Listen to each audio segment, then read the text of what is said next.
Welcome to our channel, ladies and gentlemen. The Embattled ex-Health PS, Madam Josephine Mburu, yesterday got an opportunity to sit with the Parliamentary Health Committee to explain her side of the story, why she thinks President Ruto sacked her from the ministry. And she said that, to the best of her knowledge, she believes that whole cancer scandal should have implicated her colleague, Mr. Toom, because they are working very closely. There are two directorate departments in the Ministry of Health. The first one is the Director of Public Health and the Public Health and Professional Standards and the Directorate of Medical Services. So when this scandal came up, Madam Mburu says that she was actually shocked that she was being sacrificed. And she says that this bad news got her in her office in the evening when she was signing some papers. Alikuwa tu kwa kazi kama kawaida. Then she switched on her TV. Then to her utter shock, she realized that she had been sacked. But the revelations that she gave have really exposed Rigathi Gachagua, because Rigathi had said that this is a Kenya Kwanza Limited company and the shareholders are those who supported them in the last election.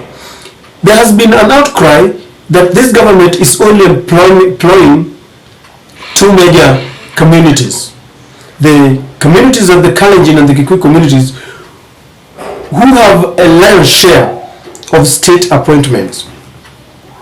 But when William Ruto sacked Madam Mburu and left out Mr. Toom, questions were raised.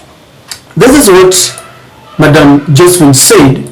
It's reported that former Public Health Principal Secretary Josephine Mburu on Tuesday, June 6th, maintained her innocence in the 3.7 billion Kenya Medical Supplies Authority scandal that led to her dismissal. Appearing before the Senate Health Committee, Mburu expressed that the medical agency tasked with procuring medical equipment was not under her docket, but that of her former colleague Peter Toom, who was moved to the Ministry of Sports. And this is what she said: KEMSA is under medical services where Toom was in charge. I have no control over whatever happened in KEMSA. I was not involved in the process. The process had already started before me. That is what Madam Mburu said. Kenyans had really expressed a lot of disappointment because they felt that Ruto was protecting his man, Mr. Toom. But while this was happening, Rigathi Gachagua kept talking tough, how he's supposed to be protecting the interest of Mount Kenya electorates. You remember when the Nairobi Governor Johnson Sakaja wanted to remove long-distance vehicles from the CBD to somewhere in Green Park? The Deputy President came out with the guns blazing, and he explained that this move would interfere with businesses from the Mount Kenya community. And then Sakaja went ahead with proposals to close bars and clubs within the estates. Again, Gachagua refused, saying that this was going to interfere with the businesses. When as the new leader Raila Odinga called on demonstrations within the city, Rigathi Gachagua said that this was a crafted plan to close and loot their businesses, and he meant the Mount Kenya businesses. So he has been talking tough. Of late, you've seen him going around saying that he wants to protect the youths who are addicted to illicit drugs, and he says that as the Deputy President and as the sole Mount Kenya kingpin, it is his responsibility to protect their youths. He was in Mount Kenya playing, sometimes visiting Sagana, and has been doing a lot of theatrics just to show that he's so much concerned about the Mount Kenya welfare. The question that came was, where was he when Madam Mburu was being sacked? Because this matter experts have agreed that the best that should have happened is to relieve her former colleague Peter Tum, because everything that happened or lies under his docket, or the worst was to sack all of them. But it is very clear that William Ruto is protecting the interest of his people. If you've realized, William Ruto does not have any altercation with any, even former political nemesis, including Isaac Ruto, who was given a job recently, including Gideon Moi, who was his worst political nemesis. And they have really mended fences. In fact, he's giving lofty and prestigious contracts to the Moi family. So what he's doing, he's crafting very carefully a situation where in 2027, when he will go back to his people, he will appeal to them. And when they sit down, they will realize that this guy had forgiven our brothers. He does not want to cause any sibling rivalry. But as he does that, he's causing Rigathi Gachagua to ruffle feathers with his brothers and sisters. Rigathi Gachagua has really made a lot of enemies, from the family of Uhuru Kenyatta to those of Maina Njenga, to those of Martha Karua. You could talk of Mwangi wa Iria. Anybody who seems to sit on his way, politically speaking, who wants to share a chunk of the Mount Kenya electorate, becomes his number one enemy, and he can do anything to clear the way.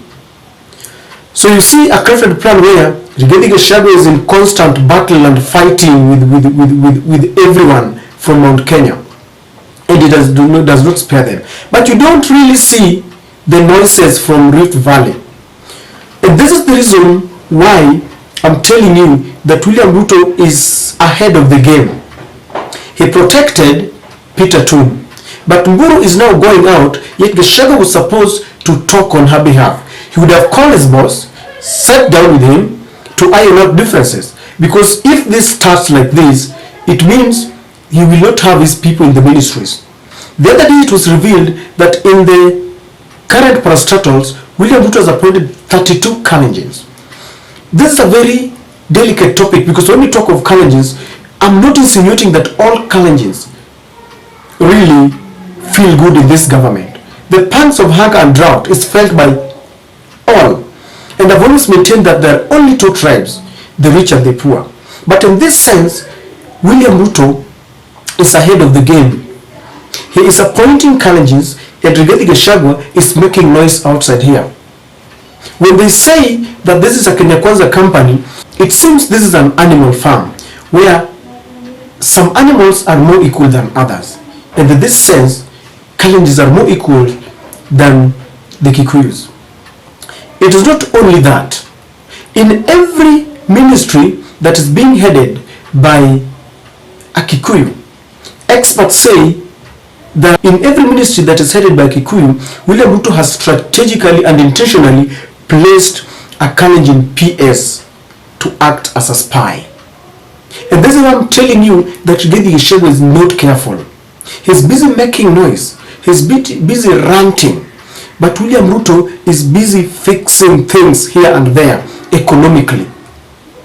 There's another theory that when William Ruto goes to Central, what he does is to carry a bandwagon of prayers. And they speak about it is like prayer rallies and Thanksgiving ceremonies.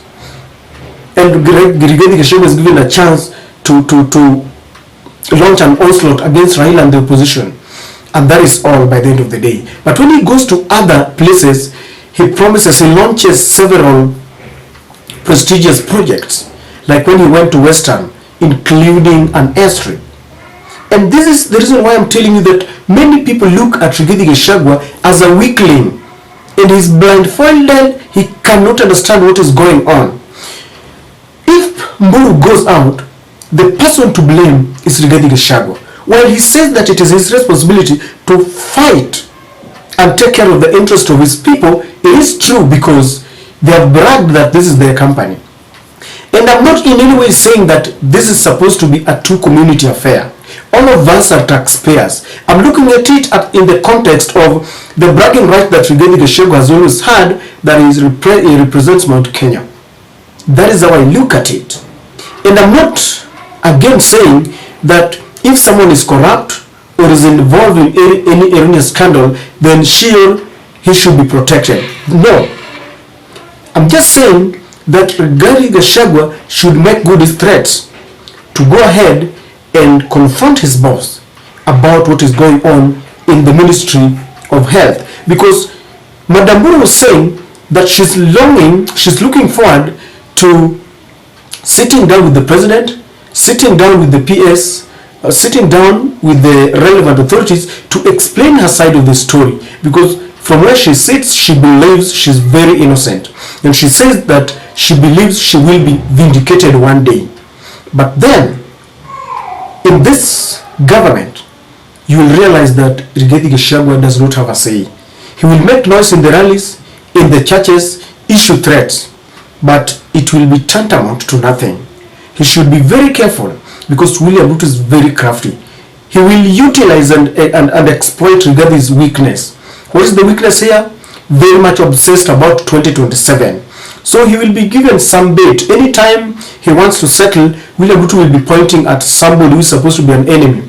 Mwangi wa Iria, Uhuru Kenyatta, anybody. So that he will spend a whole 5 years fighting everyone, including his shadows. And I don't know what to think, but if you ask me, if Rigathi feels and is convicted that he should be fighting for the interest of the Mount Kenya community, let him start with Madam Mburu, because Madam Mburu feels she was erroneously dismissed.